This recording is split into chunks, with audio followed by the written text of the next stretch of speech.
Good afternoon, everybody. This is Michael Goldberg here of Knockout Networking, and it's 2 o'clock Eastern Time straight up. Welcome to How to Talk to People, as in how to talk to people well. So welcome this afternoon. I am using a brand new online platform here, so hopefully I will be able to talk to you more and better as well. So welcome aboard. I'm thrilled to be able to find some time today and make it about this webinar. So throughout this whole process, I'm certainly open to any comments, questions, emotional outbursts, anything by simply just typing whatever it is that you want in the chat box, and I'm happy to answer whatever questions you have, either towards the end or intermittently through the presentation. So again, welcome aboard, everybody. I speak about networking all over the place, and the whole knockout part comes from the fact that I do some amateur boxing. And my whole metaphor is boxing, like networking, is about the connection, right? So the more and better connections that you make, in the ring as a fighter is important. Certainly, the more and better connections you make as a financial advisor, planner, agent, broker, wholesaler, whatever, is also important, right? It's about the connection. I'm often asked how I got involved with boxing. So many, many years ago, we'll call it like 10 years ago, I was in my gym, and it's just a regular gym. And I remember staring across the gym longingly at a guy jumping rope. And this went on and on for a couple of weeks. In fact, I would look at him, admire him jumping rope, and he was just tap, tap, tap on his toes. I would go do my workout. And then at the end of my workout, leaving, I would look back and he would still be jumping rope. And he looked the same as he had when I first laid my eyes on him. I didn't know how to jump rope at the time, but it looked pretty cool. With all the travel that I engage in, I thought, what a great trade to pick up for no other reason than it looked cool. So after about 2 weeks of looking at this guy across the gym, I finally approached him, got up enough nerve, and walked over to him and introduced myself. And I'm going to call this guy Dan simply because, well, that's his name. So Michael, meet Dan. So I introduced myself, and I say to him, I'm really impressed by how you jump rope. You got to show me how to do that. And he looked at me and said, I've seen you in the gym. You can probably already jump rope. So he handed me his his rope, and I didn't really have very much game. And I said, I'm looking to get as good as you. And he said, well, come back to me when you can do 20. He took his rope back, turned his back on me, put his music back in, and went back to the do-si-do and left me standing there. So now it's on. Now I need to learn how to jump rope and get my confidence, or I'm not going to make it back to my gym anytime soon. It took me some time to make it back to my gym and to approach Dan and say, yes, I can do it. And after that little interlude, Dan connected me to a guy called Jimmy, because that's his name. And Jimmy ended up teaching me how to jump rope, but not before laughing at me, thinking, I can't believe that you're hiring me to teach you how to jump rope. And but that turned into a conversation about, you look like you could hit something. And before I knew it, I had wraps and 16-ounce gloves on and the whole thing. And he was teaching me the basics, the rudiments of a jab, a hook, a cross, the whole deal. And then that just turned into me getting better and becoming an amateur and doing some competitive stuff, right? So it led to a lot of different things, right? It led to a friendship or series of friendships. So I learned a set of skills as a result of all these different things. And it really evolved into a brand, Knockout Networking, where I'm able to share with you that boxing, like networking, is about the connection. So what's the point of the story? Well, one point is that it's a cool story because I learned how to box and I learned how to jump rope. But maybe the bigger punchline to that joke is the fact that it's a networking story. It's a connecting story. It's a how to talk to people story. If I don't have enough nerve and the ability to be able to go up and say, hi, my name is, maybe we're not having this conversation right now, right? So it's really about having the nerve to talk to people and then finally practicing some of the basics or not so basic principles in terms of how to go about talking to people. Now, there's other instances as well and lots of other stories that I could certainly tell, right? Another story comes to mind is I was just in Florida for the last week. I was down in Orlando, and before Orlando, I hit Fort Lauderdale in that area. And I always make my rounds with relatives that are, well, let's just say older than I am. And I got an opportunity to help a cousin of mine who is 77 years old, recently lost her husband, and wasn't able to decipher how to take X amount of minutes and dollars on her AT&T cell phone bill. Well, actually her husband's AT&T cell phone bill, and then transfer those minutes, those dollars over to her name. Otherwise, she was going to lose a few $100s. After going to the store with her, AT&T, having a conversation with a rep, that turned into a conversation with somebody else, that turned into a conversation with customer care on the phone in the store. And an hour and a half of that, as that story got escalated 4 different levels, I was finally able to get her dollars and her minutes transferred over from her husband, who is now deceased, to her account so she doesn't lose the money. And I was able to get the date change from November 5th, where she would lose all those minutes, all those dollars, to next year, October 10th, 2017. It just came down to how to go about talking to people, because my cousin, all 77 years old, didn't know the first thing of how to go about doing that. I mean, how many times have you been in a Home Depot or a Lowe's and you're looking for something and finally you get the right person, you ask the right question, you finally get the right part, right? So it really just comes down to how we communicate, whether it's about meeting friends or solving problems. Well, really, what's the common denominator there, right? It may sound easy, talk, but the reality is that we've got a focus in mind, right? And the focus is really that we're asking for help or asking for advice on something, right? Well, that's the common denominator with that whole dynamic, which may sound easy and commonplace, but maybe if we're able to do that, we take some of those dynamics for granted, until we get to a point where it confuses us or we're overwhelmed because we're not in our realm. Well, this varies now, because now as a financial advisor or a broker, really, what's the difference than just going to Home Depot and looking for that part? It's the fact that we're coming from a different context. When you're a financial advisor or a broker and you want to talk about financial advisor stuff, right? You want to talk about that, but those that you're speaking with may not necessarily be on that same page, right?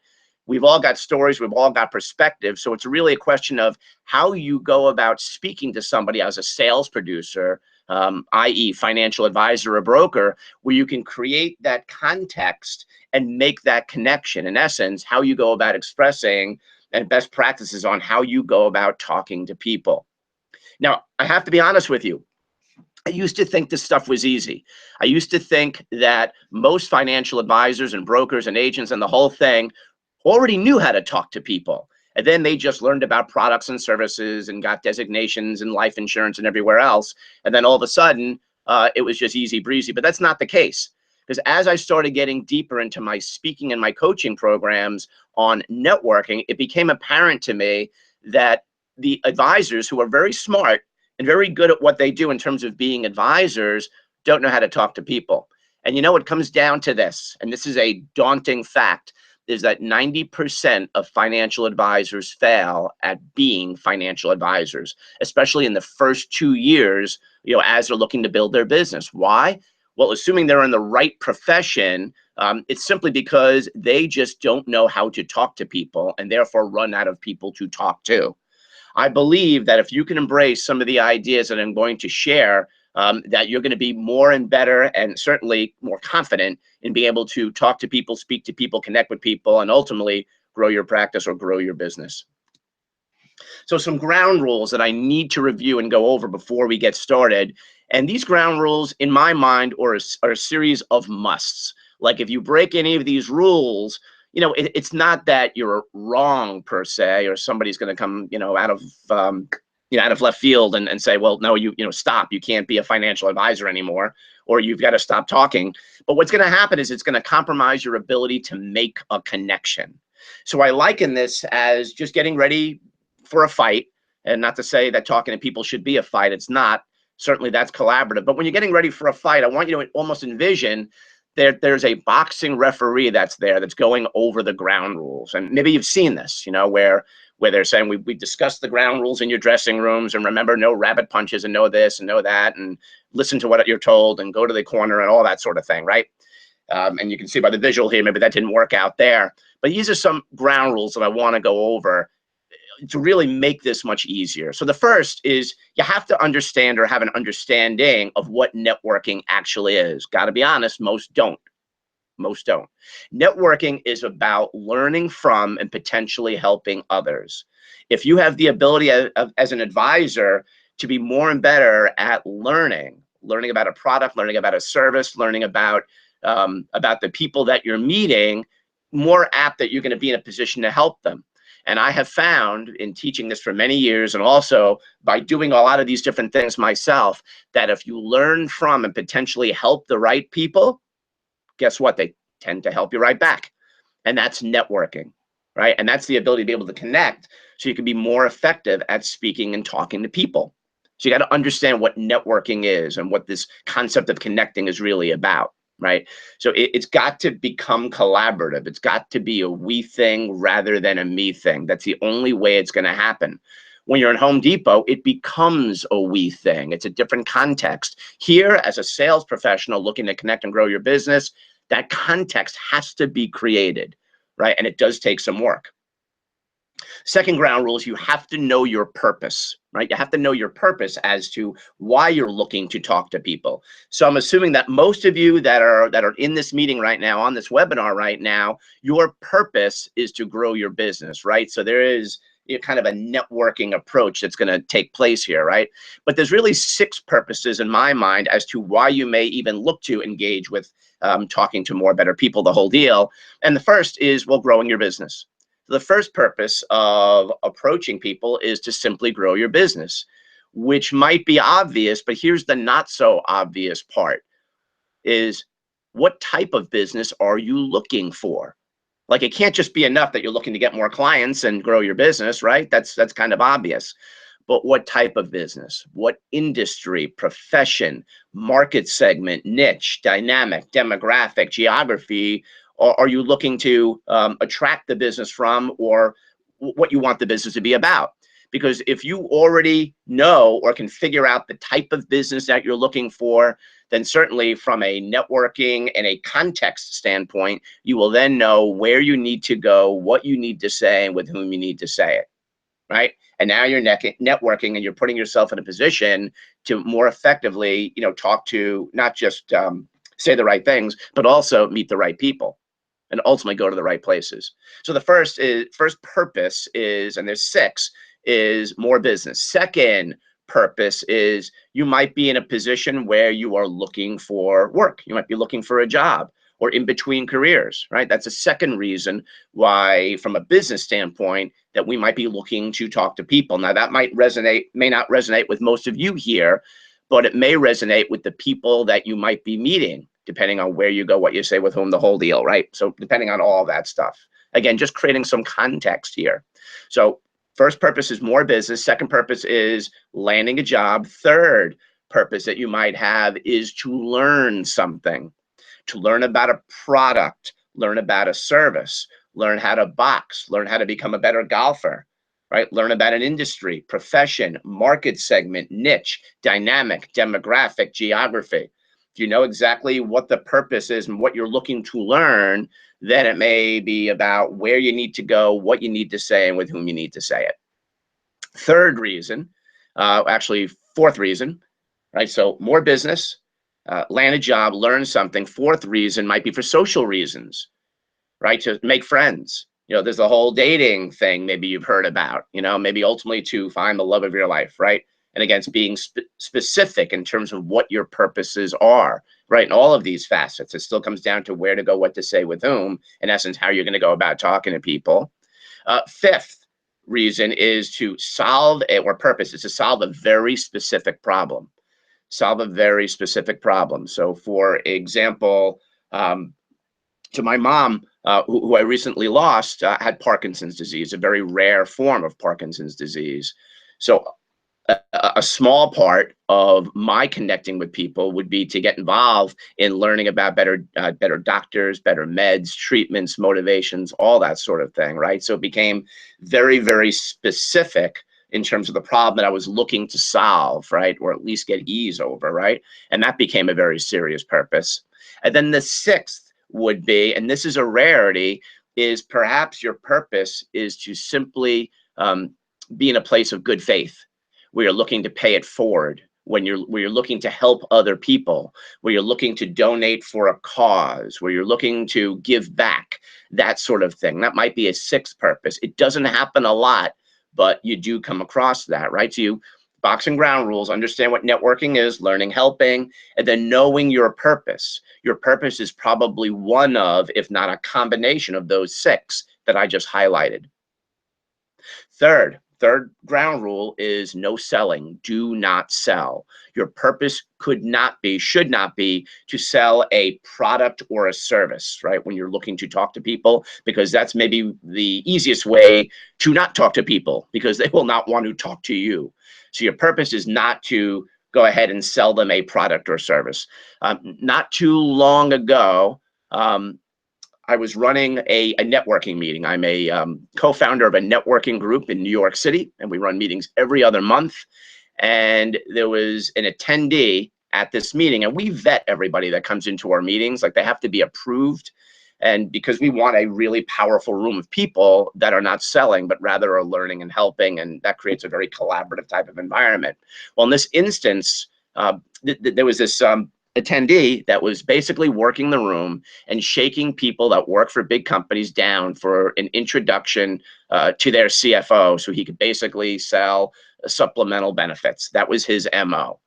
And that quickly got around to me, and that turned into a conversation the next day on the phone where he broke a rule and he was not invited back to the group, right? Because there's a do not sell type of mentality there. That's the culture that we're looking to create, where it's more about farming and less about hunting. So it's about planting seeds and cultivating a harvest in terms of developing relationships, right? So do not sell.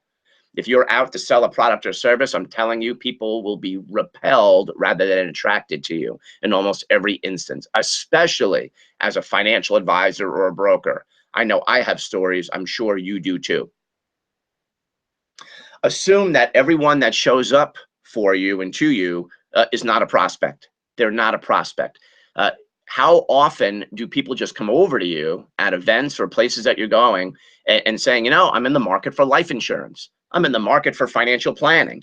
I would love to purchase a fund, a mutual fund. I'd like to brainstorm on different types of annuities, that sort of thing. It almost never happens. So don't assume that everybody there is a prospect, because almost never will that be the case. Almost never will the people that you meet become prospects. So the mentality and looking to talk to more and better people and being more effective at all that stuff is to not assume that everybody that you meet is a prospect, because they're not.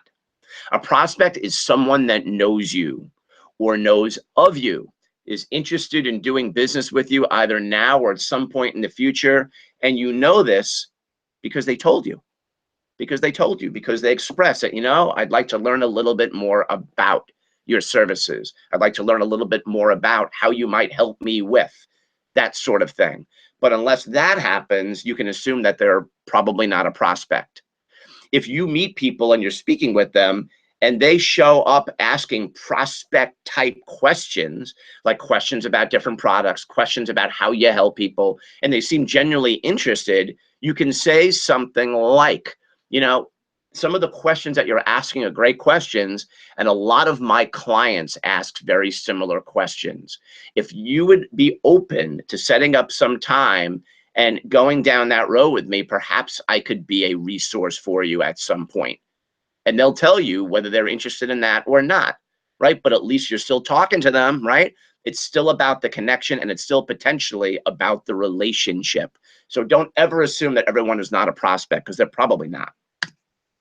Okay, more rules, more ground rules. So be genuinely interested in others. Be genuinely interested in others. This means that you have to really be focused on the learning and helping component of what connecting and networking really is, right?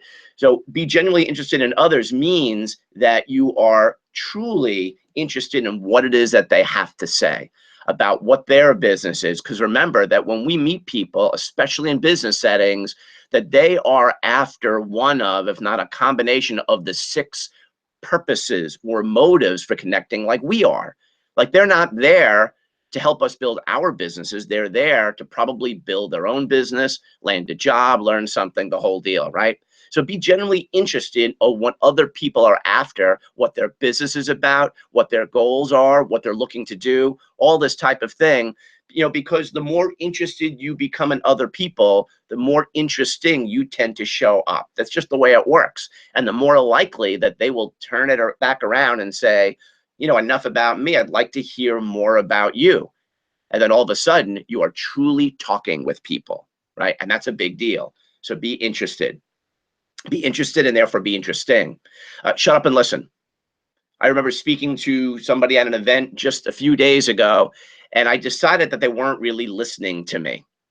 And not that that doesn't ever happen, but but I found that as I was speaking to this person, that they were asking me questions really related around things that I had already shared, and I realized that they weren't trying to be rude; they were just distracted, right? They were just listening differently, or probably rather they were thinking about the next question that they were going to ask me, right? So shut up and listen.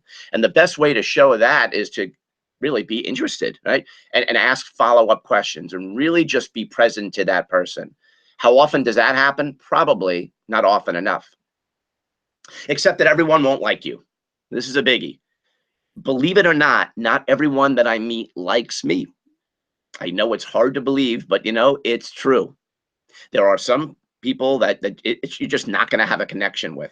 I have decided that if I am at a business meeting or an event where maybe it's a holiday party or a cocktail party or an association meeting, that if I meet 10 people, and let's just put it this way, if I meet 10 people and I'm not the speaker, if I'm not the speaker at an event or at a meeting, right? Because if I'm a speaker, well, hopefully nobody hates me, right? But if I'm not the speaker and I'm just in general population with everyone, and I meet 10 people, I've decided that I probably only like about 3 of those people. And I also decide that those people are probably the ones that like me right back. Right? I know that I only like about a third of the people that I meet. So I am hoping that when I meet people that I show up as a 1/3er, as I like to call it, to them, where I'm hopefully one of those 3 people, 3 of 10 that they've met, where there's truly a connection. And by a 1/3er or a 1/3er dynamic, as I like to refer to it as, it means that when you speak to somebody, you meet somebody, it's like you had me at hello, that there's a connection almost immediately and there's stuff to talk about.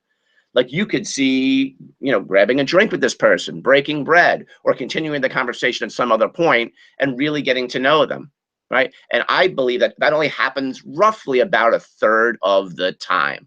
Even if you're really good at this, depending on where you go, what you say, and with whom, and your ability to be able to talk more and better with people. And just accept that you're not going to connect with everybody. It is hard to accept. It's hard to process that, but it is true. But keep this in mind, is that if you meet somebody, you don't feel that vibe after a few minutes, right? They show up as what I like to call a 2/3er, right? So that's 7 of 10, a 2/3er, that you are probably present to them that way as well. It's not that you're a bad person or that they're a bad person. It's not a right or wrong thing. It's just what is, right? It's just we just communicate and connect much differently, right? And it's just a question of if the cylinders are lined up, right? And it just won't happen all the time. So just focus your approach and your energies on the 1/3er population, the 3 of the 10 that you feel comfortable speaking with, learning from, helping, the whole deal. Which factors into my next ground rule, is that there's different communication styles. And without getting too in depth about this, I like to suggest that there's 4 basic styles, right? In terms of how we go about communicating most often when we're not pressed, when we're at our best. 4 different communication styles. One I call sensor, right? So sensor is when you're very, very process oriented, very much cut to the quick and just getting it done, check, check, check off your list. I tend to lean more in the sensor space. I tend to be somebody that's very, very bottom line, kind of get it over with, on to the next thing, right? Not right, wrong, it's just what is. And that covers one style. A second style is what I'll refer to as thinker. Thinker is much more analytical, attention to detail. This might be you, where you're focused on the nuances of different things. It's charts, it's graphs, it's statistics, it's specifics, getting down to testimonials and really just prove it sort of thing, right? Just into the detail. It's not my first style, right? It's something that's important. It's a part of me. It's a part of every one of us, right? But it's not what I gravitate to. So there's sensor about process, there's thinker about analysis, there's intuitor. Intuitor, which is really more about creativity and big picture. So as I'm speaking to people, if I get the sense that they're an intuitor and they're a big picture person, I start to speak to them in a very big picture sort of way. So what are your goals? What is your view on this? So from a 10,000 foot high view, what would be your take on this? What's your vision? How do you see the future? You know, what are some broad brush ideas you have about? And I'll start to speak to them that way. So sensor about process, thinker about analysis, intuitor about big picture, and then feeler. Feeler is the fourth style, and that tends to be more about interpersonal skills, right? Connecting with people. So how was your weekend? What do you feel about ba, ba, ba, right? Those are the four styles. If I can pick up which of those styles are showing up with the people that I'm looking to speak with, talk to, I will consider that in how I go about speaking to them. So accept that we're all different styles in various nuances, and who you are, how you show up, and also to be open to how others do. You don't have to be an extrovert. In terms of talking to people, you don't have to be extroverted to work a room or have the ability to speak to people. It does help. It does make it easier. But I find that even if you are introverted, you may not be necessarily that one shaking hands, kissing babies, working the room, but you're probably going to cut to the quick more so in your communication and be, you know, less apt to be that person that's going to tell stories, have anecdotes and narratives about everything. You're going to really, I think, just be more focused on the business at hand. And again, not right, wrong, just what is, right? So you don't have to be an extrovert to be effective at talking, speaking with people. Talking to others is proactive and reactive, another ground rule. And what I mean by that is you can be very proactive about the places that you go, the people that you see and meet, and then the things that you ultimately say, in which case you are proactively networking, like it's part of a process, which is a great thing and something I love helping financial advisors with. But there's also the reactive aspect of that as well, is that if you happen to be on a flight with somebody or you happen to be online somewhere, that you're able to strike a conversation with people. Now, you didn't plan to, but you're there anyway, that you can now get into this reactive space and perhaps create a one-thirder type of connection, and you didn't plan on it. So keep in mind that the rules apply, whether it's proactive, you're doing it on purpose, with purpose, or reactive, where it happens rather serendipitously. And then finally, focus on the relationship first, right? You can talk business at a different time or over a series of time periods, whether it's on the phone, at meetings, in some cases through social media, what have you, right? But at the end of the day, it's about the relationship. Nothing happens until those that you meet know, like, and trust you. And know, like, and trust equates to building a relationship. So make sure that it's relational before anything ever gets to transactional. It's about the relationship. So there's three distinctions that I want to get into, rather six distinctions that I want to get into as it relates to how to talk to people. And I was almost missed on how I'm speaking to you here. Six different distinctions. And they're in the form of the introductions that we make, the questions that we ask, and there's two types of those, the ability and how we go about answering the questions that we receive, positioning statements and our ability on our work, our purpose, and how we go about helping people and doing that in a very positive, marketing related and attractive sort of way. The next steps, next steps and follow up in terms of, well, so what happens next? And then finally, how we go about staying in touch with people if that in fact is important. So in terms of these distinctions, I just want to make it clear how to introduce yourself, asking questions, again, two types, answering questions, getting into talking about our work, our purpose, and how to position that through a positioning statement. And then if it makes sense and if it's appropriate, and it doesn't always make sense, and it isn't always the best thing in terms of follow-up, and it's also not always the best thing in terms of staying in touch. But I'm going to assume as I further our discussion that that's what our purpose is, and that's what we're looking to do, because we made the right connection. It's a one-thirder type deal, and the intention is to go a mile deep, not a mile wide, in terms of building that relationship. So let me take a deep breath and pause And what I like to do, and this is a bit of a test on my part, but also I just want to check in with you because we're about halfway through. This time just goes by like a blip. I want to know if you have any comments or questions at this point. And if you want to, you can type them in to the chat box and I'll do my best to answer them. So this would be the aspect of the show where now you get an opportunity to have a voice or a written voice, as it were. So without making too much of an awkward silence here, what questions or comments do you have as it might relate to talking to people more effectively?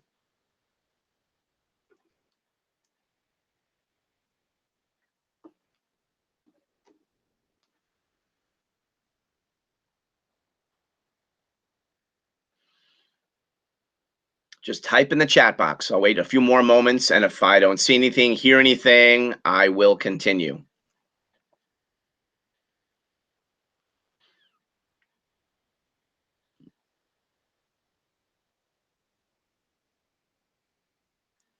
Okay. And I know there might be a bit of a delay. So if you happen to ask a question and it comes through, there might be a second or two delay. So bear that in mind.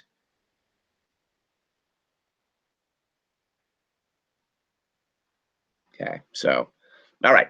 So let me move on. So 6 different distinctions in terms of how to go about talking to people, right? Introducing, asking questions, answering questions, our positioning in terms of our work and our purpose, next steps, follow up, and staying in touch.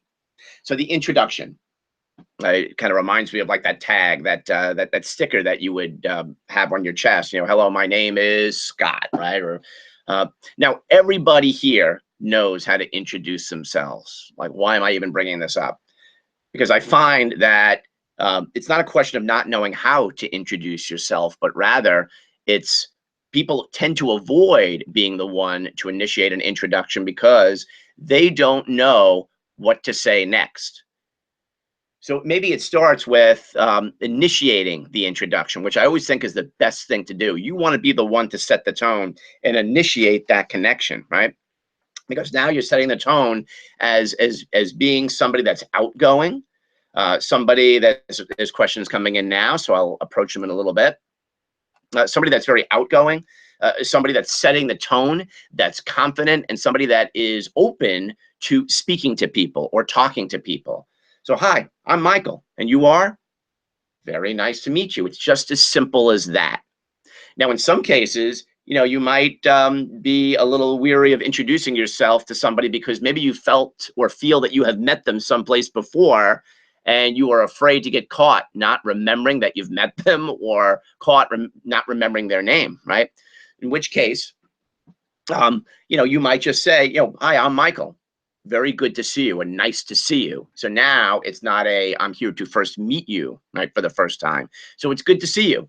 And you're able to just frame that whole thing. But then where to go with that, right? So it's the introduction, and the takeaway with this is be the one to be assertive and confident enough to initiate that introduction. People are almost always welcome to that, right? Because it takes the pressure off of them in terms of how to go about working the room, or at least going about talking to people and being more effective in doing that, right? So introduction. Let me just, my slide is not.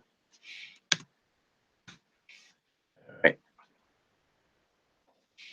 1 second here. I'm having a technical difficulty. Okay. All right. Like I said, my first time with the new platform.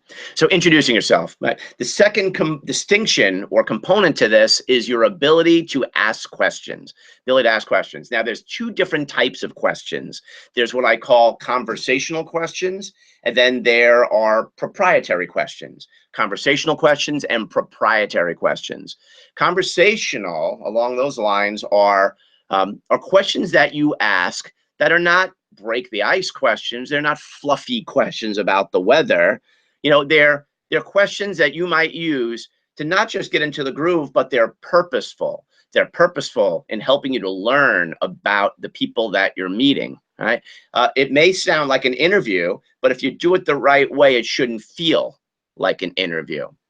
So often one of my first conversational questions is something very positive. I don't have it reflected here on this slide, but I might open a conversation with, well, very nice to meet you. So before we get into it, what is going on in your work, in your world, that you're really proud of, that you would love to share? I have open conversations just by asking that. And now I get a great story. I get something very positive, something very uplifting. And then very often, the person that I'm speaking with might say something like, how about yourself? And I find that about a third of the time, the one-thirders, is that the people that I'm speaking with will counterpunch with a how about yourself? So now we're both coming from a place of we. It's collaborative, it's back and forth, and it's also very positive. We set a really cool tone, and now we're kind of into it. And man, is that fun. At some point, I'm going to get into, well, that sounds great. It sounds like you're having a lot of fun. It sounds like you're having a great year. It sounds like you're running a hell of a business, whatever it might be, right? At some point, I'm going to get into, so I guess we got to ask, what do you do? What type of work do you do? Who do you work for? Do you like what you do? And I'll get into some of these questions, not necessarily all of them. Like, I'm not working around with a list of questions, right? But this is kind of where my mind is, in the spirit of be interested and therefore interesting in people and for people. How long have you been in your work or running your practice or building your business? Is there something about your work you don't like? How do you market your business? What are some aspects of your marketing that have worked really well for you this year? How do you know? What are some aspects of your marketing that you would change if you could, or that you would eliminate? Like, what does that look like? How do you know? So why are you here? What brings you to this event? What brings you to this meeting? Have you been here before? If they've been here before, I'd want to know what keeps them coming back, right? I mean, wouldn't you want to know that? If they are a first timer, like you might be, I would want to know how they learned of the meeting. So how'd you learn about this meeting? And did you get referred through another organization, through another person? And is this an organization or a person or people that I need to know about? What are you looking to accomplish here? Like, what is your purpose? Like, what needs to happen for it to be the price of admission? Right, or worth the price of admission. How would you love? Who would you love to meet? Like, who do you need to meet? Like, who are your best clients? Who are your best prospects? If I was going to meet somebody like that here, how would I know? And if I like them about a third of the time, I'll say something like, I really like what you're talking about as it relates to. It sounds like you're running a great business. It really sounds like you're very, very focused. I like the way you branded yourself. It seems like you've made quite a distinction in how you go about running your practice. What can I do to help you? And man, how often do people ask that question? Answer, not enough. So be that guy, be that gal, be the person that shows up looking to help people if you like them and you can. Because the counterpunch will very often be, I'm not really sure, but enough about me, what about you? And now, funny you ask, and you can go about talking about you. In essence, more effectively speaking to the person that you're meeting, simply because of your questions. So these are conversational questions. I am not suggesting that these questions are the end all and be all, but they are for me. These are the types of questions that I tend to ask.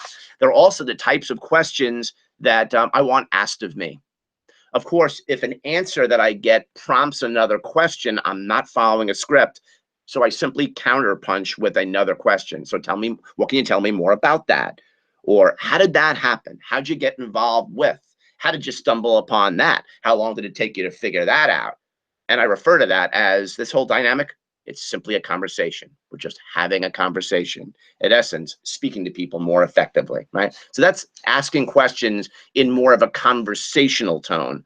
And you might want to prepare yourself for your next event, next holiday party, next association meeting, chamber mixer, wherever it might be, the questions that you need to ask people. Write them on an index card. It doesn't have to be necessarily these questions per se, but I'd want to see you ask questions that are like these and have them top of mind. Don't take that index card out and actually, work the room with it in hand. That probably wouldn't resonate, right? Because these are not in-depth questions per se, but they can prompt in-depth response. And that's the point. Notice how all of these questions are positioned as open-ended questions. And notice how all of them are focused on those with whom you're speaking. and that's a big deal. So be conversational in your questions. Then there's proprietary questions. There's a bit more to this, and sometimes they're easier to ask because you might flash back, to Home Depot when I was talking about that. That these are the types of questions that you might ask. Not these questions per se, but the type of questions where you're looking to learn more about in a Home Depot when you're asking for help. And typically, those are questions that are easy to ask, but we're not always present of mind enough to ask them. So the backdrop is I'm here to learn more about, or I'm at this meeting to discover more, or to get more involved with, or that sort of thing. So they're very proprietary questions because they're focused on perhaps a very specific industry, profession, market segment, niche, dynamic, demographic, geography that you're looking to get more advice, insight, recommendations about and with.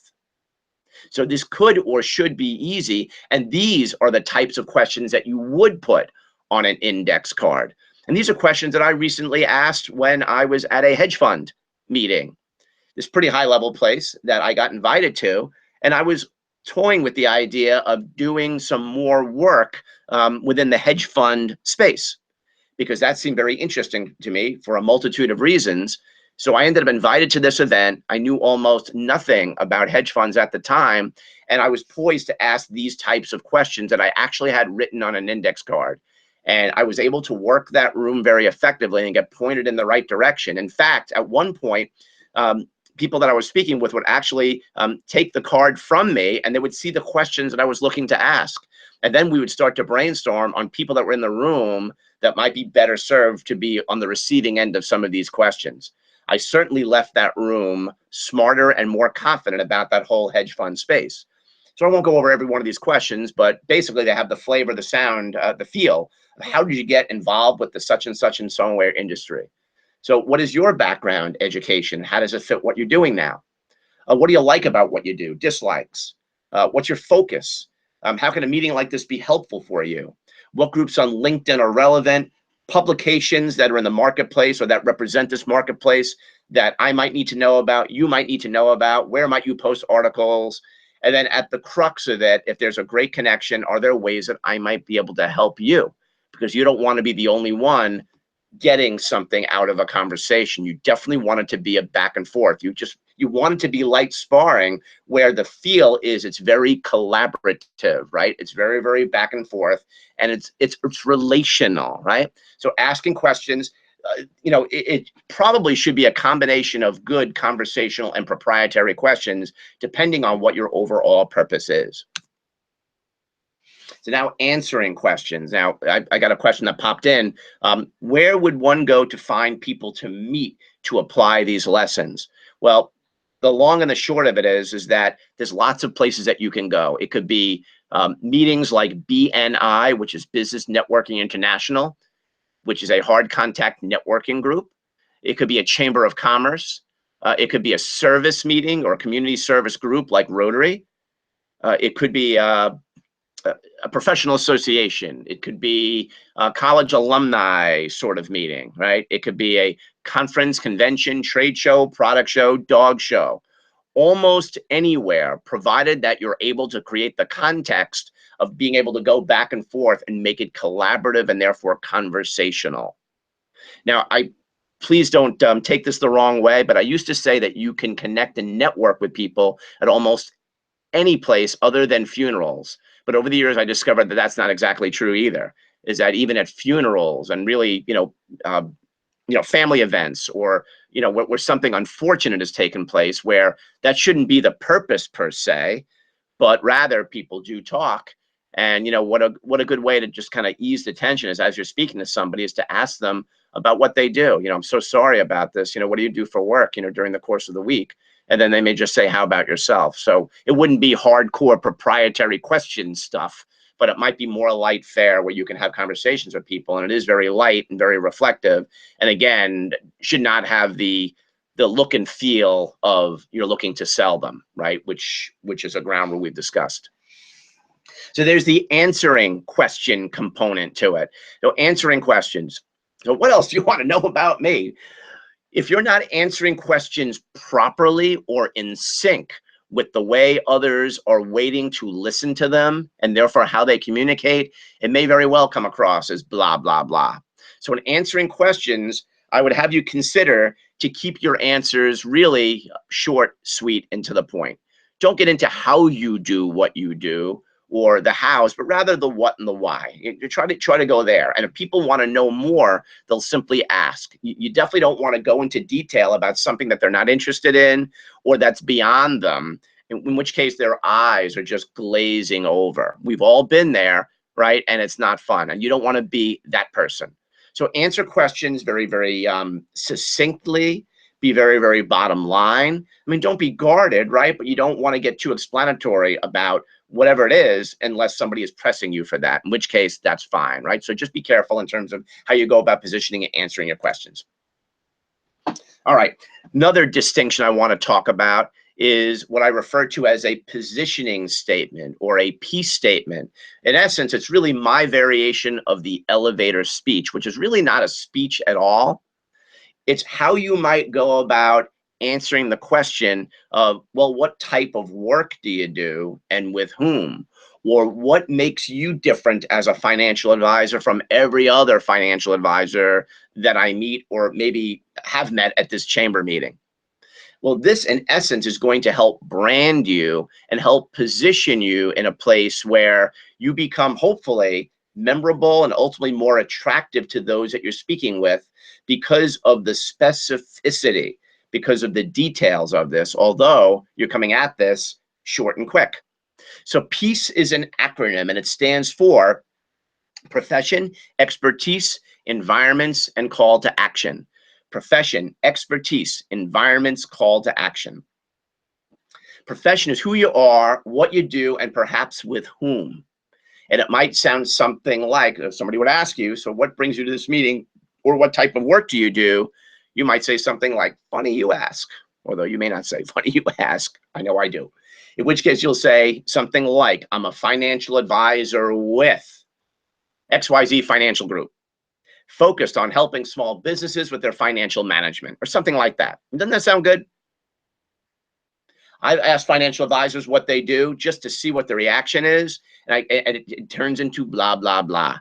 You don't want to be blah, blah, blah. You want to be very, very focused and very distinct in how you go about positioning yourself. Profession, I'm a financial advisor with, focused on helping blank. Expertise. Expertise is what you know. So expertise, I love to hear expressed in terms of threes. So if it were me, I would share that my expertise is in the areas of networking, referrals, and various aspects of recruiting. For you, your expertise might be in the areas of life insurance, mutual funds, and perhaps retirement planning or financial planning, something like that. So think in, maybe it's investments. Whatever your top 2 or 3 disciplines are, share that. You might have many more than 2 or 3, but again, you don't want to get into blah, blah, blahville, right? You want to keep it very short, sweet, and to the point. And we are programmed to be able to digest threes. My expertise is in the areas of 1, 2, and 3. Life insurance, mutual funds, or various investments, or something like that. So profession, expertise. Environments is your niche market or your target market. And my belief is that you should have one. You should have a target market. You should have an industry, profession, market segment, niche, dynamic, demographic, or geography that you serve best and therefore wish to serve most. That's your target market. And it shouldn't be small business. I'm not suggesting that that's not a good target market. What I am suggesting that it's not really a target market. I mean, again, not right, wrong, good, bad, but I just don't think that it's specific enough where people understand where you're going. It's just way too general.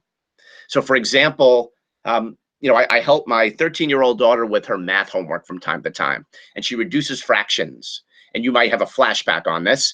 Do you recall learning reducing fractions where you would take 4/8 and you would reduce that to 2/4 and would ultimately become 1/2? So you reduce that to the lowest or least common denominator. Remember the LCD, least common denominator, right? These days, an LCD is like a TV or a watch. I think it's brilliant marketing. If you can take your target market and reduce it to the lowest or least common denominator, you've got something. You've created a distinction. So if your target market happens to be small business, you might be at 4/8. What type of small business? What industry, profession, market segment, niche, dynamic demographic, geography? In essence, you'll then know where to go, what to say, with whom, and you've created a distinction. So maybe it's small business specific to manufacturing and distribution companies in the greater New York area. That's pretty specific. And that's going to now transition into your call to action. If you've got a good marketplace or a good target market, it's going to empower you to be able to express a strong call to action. If you don't have a strong target market, it's going to kind of debilitate your ability to be clear on a call to action. So call to action is, bottom line, what is it that you're after? And it may sound something like, I am always looking to meet or be introduced to owners of distribution companies like, or general managers of manufacturing companies with. And any advice on how I might make a connection like that, I would love your perspective. Or if you can point me in the right direction, I'd be thrilled. That sort of thing. So the peace statement helps you show up with brilliant marketing, where you can talk about not just what you do, where you're not boring people to tears, but more importantly, you're able to embrace it with some really smart marketing concepts, in which case they in essence understand where you're going, what you're looking to do, and hopefully you can have a conversation about how they might help you, because you're going to help them right back. In fact, really powerful if you're able to express a peace statement, whether all at once or in piecemeal throughout your conversation, and be able to elicit that back from those that you're speaking to and with. Because think about it. And again, this is beyond what you're going to cover in Home Depot. But if you can go back and forth and come to terms with both of your call to action, right? You're speaking to somebody and you both present call to action, and it's clear what you're both after and what you do. You've got something there. You've got a connection. You've got a collaboration. You got something to talk about. And what an effective way to talk to people as a financial advisor or a broker. And that's what the peace statement can help you with. I got to tell you, I used to think years ago that everybody knew this stuff, but I'm finding firsthand that's not the case. Here's an example of what a peace statement might look like if you are in fact a financial advisor, broker, agent, planner, wholesaler. And this is just an example. Again, it's really less about being a script and more about peace being a structure. It's a structure, not a script, right? So this, just to paraphrase, I'm a financial advisor with XYZ Financial Group, focused on helping small businesses with their financial management. My expertise is in a number of areas, including life insurance, mutual funds, and various aspects of financial planning. Most of my work is with manufacturing and distribution companies. And from a marketing standpoint, I'm always looking to meet or be introduced to owners or GMs of companies like ABC Distributors. Any advice on how I might make a connection like this would be great. Talk about a peace statement, talk about marketing, talk about the ability to be able to speak to and with other people. So now, if there's a great connection as you express niceties in the form, of your Q&A and your peace statement, and you're both bringing it to call to action, and there's something to talk about, perhaps there's a reason to say something like, does it make sense to exchange business cards or to exchange contact information? In essence, try to get them into your phone if it makes sense and if it's appropriate. And I promise, you might say, to follow up over the next day, couple of days, to brainstorm with you and explore how we might be able to continue or how that might happen. And that's your follow-up. So now, I'm not suggesting that you always have to follow up, right? There's reasons to and reasons not to. But here are some of the reasons. Next steps, follow up, if and only if. Remember IFF in math, right? If and only if you like them and they like you. Right? Because if there's not that connection, there's nothing more to talk about. They can help you. You can help them. You can help one another. You and or they made a promise to offer an introduction, a promise to share information, a promise to reschedule, a promise to do something, right? Whatever that is, that's a good motive and reason to follow up. And I believe, and the last one is, you must be the one to establish follow-up right then and there. The follow-up starts in the right and there phase. It's not when you get home or back to your office and you are looking at a stack of business cards and a snarl of rubber bands, not knowing what to do with them, right? That's bad marketing. But those that you know that you want to follow up, reconnect with, the whole thing, make sure that happens when you're face-to-face, nose-to-nose, belly-to-belly with them.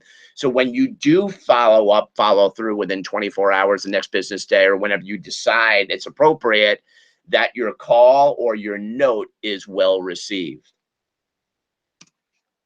And finally, as appropriate, staying in touch. Out of sight, out of mind. If you're wondering what the funky acronym stands for, out of sight, out of mind, you've got to be the one to create a staying in touch strategy. And you've got to establish with those that you're meeting what makes the most sense. Now, it could be social media, it could be something else, right? So there's passive ways of staying in touch with people, and that is social media, LinkedIn, posts, that sort of thing. But you can certainly be more active, and that's what I would suggest, again, as it's appropriate and as it's mutually beneficial, where you might say, what might be the best way to stay in touch with one another? And maybe that turns into monthly calls, a coffee meeting every other month, a scheduled time to get together for dinner whenever you're in town, whatever it is, but collaborate and establish what makes sense with both of you, with all of you, with y'all, so you can build a relationship over time. Social media is great at helping with that, but I do think that to come over with a right hand in terms of being active, being active in terms of communicating with people is really going to help you win the day. People will resonate, I think, more and better if you send a specific email just to them rather than a blast. Or, my favorite way is just simply pick up the phone. I'm told that there's an app for that. So I'm hoping that I had the opportunity to share some hard, actionable techniques, right? Hard, actionable techniques that you can probably put in place immediately. So we're getting to that time. We have a few more minutes left. I want to know, I'd like to open it up to any questions that you might have, comments, emotional outbursts, anything. Feel free to post in the chat box.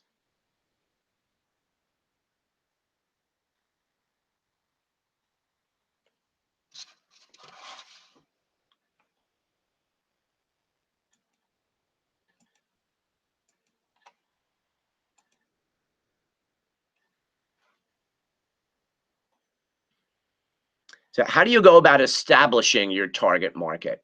Okay, good question. So how to go about establishing a target market? I'm going to cover this on a later webinar for sure. But a target market should represent, whom you serve best and therefore wish to serve most. It could reflect a marketplace that you used to work in or for. It could reflect a passion that you embrace, an activity that you engage in on a regular basis. Maybe it represents people that are already in your network that gives you the wherewithal to target that particular vertical as perhaps a target market. For example, if you have lots of friends or relatives that might be police officers or firefighters or physicians or whatever it might be, you can make an argument for that potentially being a target marketplace for you because you simply have an advantage in terms of creating a gateway. Again, another question about getting a copy of this presentation. What I can do is I can make the slides available, and this way you have access to some of that information. So I'll figure out how to go about doing that, and then I'll go about doing that through YouTube. So hopefully this was a great use of time. So just to put the finishing touches on this is that I've got a visual there of Mike Tyson. Right? Everyone has a plan until they get punched in the mouth. You'll notice he is not aiming for the mouth. And what I mean by this is that Tyson always said something to the effect of, it doesn't matter how much you train to fight me, you're watching videos, you're developing yourself, you're sparring, everything else. As soon as you're on the receiving end of a right hook, right uppercut, left hook, you know, it's not going to matter about that plan, right? It's going to be, you know, caution. It's just going to be to the wind, right? Out the window. Well, I think I shared a lot of great information here and a lot of ideas that can be applied immediately. And I know this because I share information like this all the time. And I'm privy to advisors and other sales producers that aren't good at a lot of these different things. And you don't get better at it unless you practice it and put it into motion, actually apply it, right? So don't get yourself punched in the mouth in the form of complacency and apathy. Take an idea or two and try to apply that, because in essence, you'll start to get bigger, better at all these different things, and ultimately be better at speaking with and talking to people, and hopefully growing your practice to be successful. So just a number of things, and then I'll close, is if you are interested in my ideas, you can visit my website, which will appear after this webinar ends, which is knockoutnetworking.com, and you can purchase my book. It's an ebook, and you can purchase it at a 20% discount just for being part of this webinar. That's $19.95, and you can have that today if you want to. You can simply just use the coupon code TALK2PEOPLE, and you can make that purchase. And if there's other ideas that you have, you'll see on the website, I'm happy to position myself as a resource for that. If you're not already on it, many of you might be. I have a blog that comes out called 3-Minute Rounds, which comes out every Thursday, where I have videos and written content in terms of how you can go about growing your business from a connecting and networking standpoint. On the homepage of knockoutnetworking.com, you can simply sign up for that 3-Minute Rounds. It's a freebie, and you're more than welcome to do that if you're not already on that. And finally, my next webinar, which is how to network at a holiday party. How to network at a holiday party is slated for Wednesday, December 7th at 2 p.m. Eastern time. So mark your calendars. Again, how to network at holiday parties, right? 'Tis the season, right? And it'll be timely for you to get a jump on how to go about doing that. Again, that's Wednesday, December 7th at 2 p.m. Eastern time. Thank you so much for your time this afternoon. And remember, keep your left up, everybody. Have a great rest of week.